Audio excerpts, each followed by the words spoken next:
नमस्कार मित्र आणि मैत्रिणी. लग्नानंतर होईलच प्रेम या मालिकेच्या पुढील भागामध्ये आपण पाहणार आहोत की आता वसू आत्या आणि विजय बोलत असतात. त्यावेळी वसू आत्या विजयला म्हणतात, जावई बापू, तुम्ही देखील एक गुन्हा केला आहे आणि ती गाडी जी आहे जिने नंदिनीला उडवलं होतं ती गाडी तुम्ही तशीच ठेवली. त्या गाडीची सर्वात आधी विल्हेवाट लावायला हवी. आणि हे ऐकून विजयला देखील ते पटतं आणि विजय निघतो त्या गाडीची विल्हेवाट लावायला.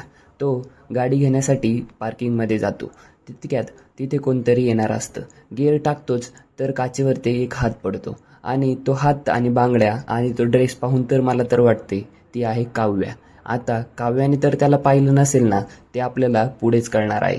तर तिकडे आता जीवा आणि नंदिनीची तयारी चालू असते की ते खोटं पोट आतमध्ये घेऊन कसे जायचे, म्हणजे घरामध्ये घेऊन कसे जायचे. तर ते आता दरवाजाच्या बाहेर उभे असतात. त्यावेळी नंदिनी म्हणते की इथपर्यंत तर आपण सर्व योग्य केलं आहे आणि इथपर्यंत पोट आणलं देखील आहे. आता पुढे देखील आपल्याला जपून जायला हवं.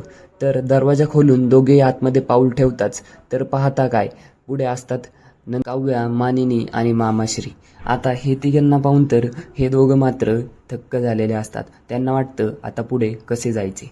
तितक्यात नंदिनीच्या हातामधून गाडीची चावी खाली पडते आणि गाडीची चावी खाली पडल्यानंतर एक आवाज होतो आणि त्या आवाजाकडे सर्वजण पाहू लागतात. काव्य देखील आणि मानिनी देखील सर्वजण चावीकडे पाहू लागतात आणि त्यांना दिसतं नंदिनी. तर पुढे काय होणार हे पाहण्यासाठी आपल्याला चॅनलला सबस्क्राईब करा.